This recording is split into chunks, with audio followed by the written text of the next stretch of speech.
ازيكم عاملين ايه؟ هل فعلا الحضانة مهمة لطفلي؟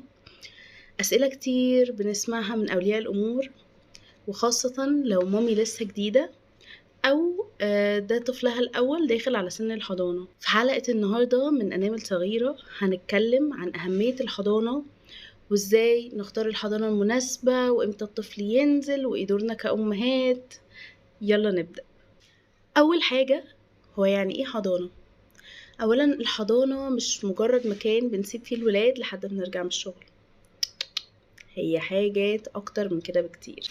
الحضانة هي بيئة تربوية اجتماعية بتساعد طفلك على دخول المدرسة، وبتساعده يكتشف نفسه والعالم اللي حواليه بطريقة آمنة. وهي دي المرحلة اللي علماء النفس بيسموها مرحلة الطفولة المبكرة، ودي مهمة جدا جدا جدا في تكوين شخصية طفلك. نيجي بقى للنقطة التانية، وهي ايه أهمية الحضانة؟ أول حاجة هي النمو العقلي المعرفي.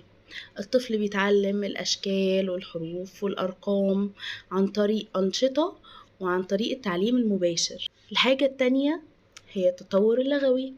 الطفل بيتعلم يعبر عن نفسه بجمل وكلمات بسيطة، وكمان بيتعامل مع أطفال تانيين.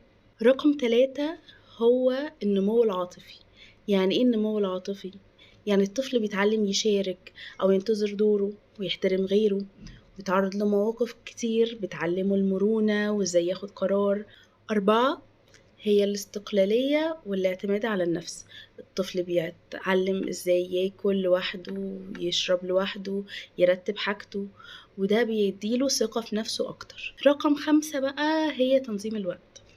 الطفل بيتعلم من بدري الروتين، وده بيسهل عليه دخول المدرسة والالتزام بالروتين.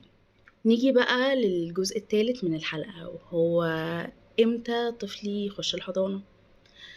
خلينا متفقين ان كل طفل مختلف عن التاني، بس اغلب التوصيات بتقول ان الطفل بيبقى مستعد ان هو يروح الحضانة من اول 1.5 ل3 سنين، بشرط ان طفلك يكون مستعد جسديا ونفسيا. يعني ايه؟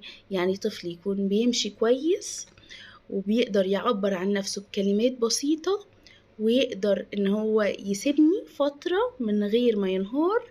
من هنا نبدأ نقول ان الطفل ده ممكن نبدأ نوديه بالتدريج. نيجي بقى للنقطة اللي بعد كده والمهمة جدا، هي ازاي اختار حضانة لطفلي. في شوية معايير لازم تاخدي بالك منهم كويس جدا وانتي بتختاري حضانة لطفلك. رقم 1 هي نظافة المكان وسلامته. رقم 2 هي عدد المشرفات مقابل الأطفال. رقم 3 وهي المنهج المستخدم، وهل بيدمجوا الأنشطة بالتعليم ولا لأ. رقم 4 هو سهولة التواصل مع الإدارة والمشرفات. رقم 5 بقى والمهمة جدا هي طريقة التعامل مع الأطفال، وهل بيحترموا مشاعرهم ولا لأ. رقم 6 هي التواصل مع الأمهات التانيين، واسألي واعرفي. النقطة الخامسة والأخيرة اللي حابة أتكلم عنها النهاردة هي دورك كأم. بعد ما الطفل بيدخل الحضانة، دورك مش بينتهي أبدا عند دخول الطفل الحضانة، بالعكس. اسأليه كل يوم عن يومه، اسألي عنه وتابعي سلوكه، اعملي له روتين يومي قبل وبعد الحضانة، وطمني قلبه ان انتي دايما جنبه حتى لو بتسيبيه وقت. وفي الاخر حابة اقولك ان الحضانة مش بس للطفل، الحضانة ليكي انتي كمان. بتساعدك انك يبقى عندك وقت لنفسك، تطوري في نفسك، وترجعي له بطاقة اكبر وحب اكتر. وافتكري دايما ان التربية رحلة طويلة، وان الحضانة ممكن تكون واحدة من اهم محطاتها. بس كده، لو وصلتي لحد هنا ما تنسيش تعملي لايك واشتراك في قناة أنامل صغيرة علشان يوصلك كل جديد عن الأمومة والطفولة المبكرة.